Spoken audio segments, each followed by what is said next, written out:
Arjun is in a miserable position. That is not the position of Arjun, the person. That is the situation of entire mankind. That is the conflict that we all face daily, every day. So, first of all, it is not about Arjun and Krishna. It is not about two persons. Arjun and Krishna are both within us. Krishna is not standing in front of Arjun. Krishna is the heart of Arjun. Now that we touched upon not asking questions, I thought this might be a good time to say something.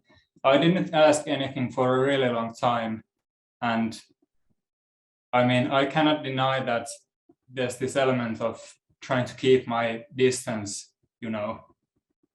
But still, I sometimes feel like that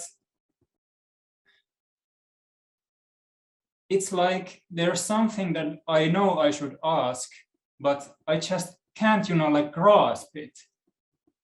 And one problem I've been with this teaching, well, it's also relative. I don't know what's a long time and what's not, but still, like, I've heard you talk a lot. And whenever I start thinking that, okay, this may be something relevant to me, then I start feeling like you have already like answered this in so many situations, and sometimes giving even opposite answers to different listeners. And then all that knowledge comes to me, and then I'm like, okay, I've heard this. Does it mean I should know this already? And now, if I ask, am I just like, shouldn't I already know, you know? There's a subtle conceit here. I know it. If I extend this further, then all the knowledge actually pre-exists within us, so there should have been no reason, in the moralistic sense, to even hear the answer for the first time. Now, you know, the self says, it has been answered before, so why do I need to ask again? Even the answer given before should not have been needed, because really the self, the ego itself, contains all the answers within itself, but because it is so outward looking and because it is so inflated, so it cannot look at its own core. Right? So, such kind of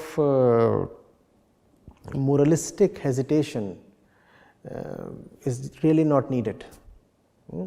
Yes, I might have answered it 5 or 50 times earlier, but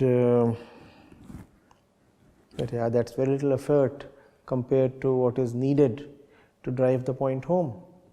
So maybe +1, maybe then again +1.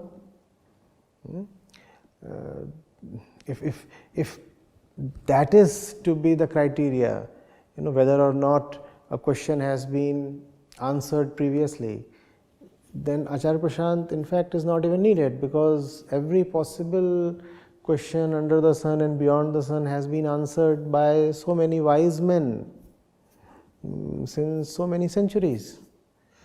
So reiteration is needed. Yeah, the problem is that sometimes these old answers, they might help in some situations. And I feel that, I know this might be a bit stupid of me, but I have this really deep-seated thing that I should be able to figure stuff out a lot, like on my own. And I know I can't. I have to. You obviously can. You obviously can. I beg to differ there. You obviously can. It's just that relying on whatever sources are available is a part of one's sovereignty, one's empowerment. You see, we anyway make choices. When we are free to make debilitating choices, why do we hesitate making enabling choices? Or is it so that debilitation is an indicator of our sovereignty and free will, whereas seeking help, seeking empowering assistance is an indicator of one's weakness? We anyway seek so much from the world. Why seek only the corrupted things, the nonsense, and all the conditioning that comes from the world? If we cannot resist all the conditioning that comes to us from the world, why do we want to resist the help that comes to us from the world? Or are we saying that conditioning is welcome, but you get it, right? Deconditioning is not, liberation is not. All the bondages that the world throws at us, we won't offer much resistance to them. But when it comes to seeking help or guidance or support for the sake of liberation from bondages, then we hesitate, saying, I must do it on my own. Obviously, each of us has to ultimately do it for himself or herself. Even if one wants to, one cannot assist the other beyond a point. But till that point where assistance is indeed possible, let us all support each other. It's not a question of 5 people depending on one person or something. Remember, we are all in it together. It's not possible that a few sink and the others swim through. Yeah, it's a problem, maybe also because I've been spending most of my time alone during this past few years. It's been a good thing, but you kind of get isolated here. I really respect the fact that one tries to dig within and discover the answers for himself. That is indeed beautiful. That is something I have done for long years. But equally, I have been very eager and very quick to seek help when it's been available. It's not for nothing that I have a reasonable library, and even now when I just want to get centered a little, I spend time alone in my study. I'm with the books. In fact, I carry them more than I read them. So wherever I go, I have a couple of them accompanying me, and then there are days when I go through parts of them. It's beautiful, and I know I'll need them irrespective of where I reach in terms of all the blah blah. Hey, can you estimate how many books have you read in your life? Not too many really. Not sure. The number in my library is nearing 2000, might be. Oh, that's pretty good. With all humility, if I, to be honest, I would not have still read around at least a quarter of them. So that puts it at 1500, and add maybe a few hundred that I read before the library was instituted. So approximately 2000 books maybe. That sounds a lot. Maybe it's not, I'm not sure. It does sound a lot. Yeah, but when you look at one's lifetime and number of years one has spent, it's not really too many.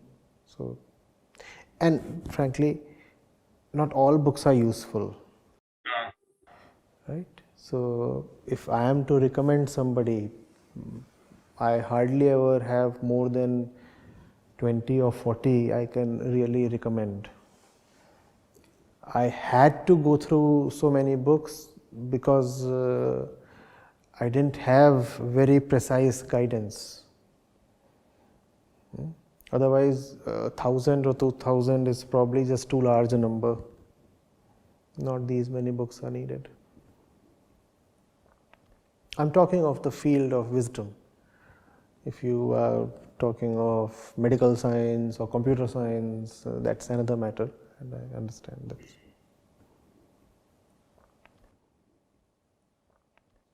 that. I will say one last thing. We have had like book recommendations from you in the, what's it called, AP circle. I would love to have more, like just Okay. books. It would be really nice. We will do that. In fact, the fellow who is supposed to make the recommendations is sitting right here, Okay, nice. 1.5 meters behind this screen. So, and You're at the right place then. so I suppose this will be immediately acted on.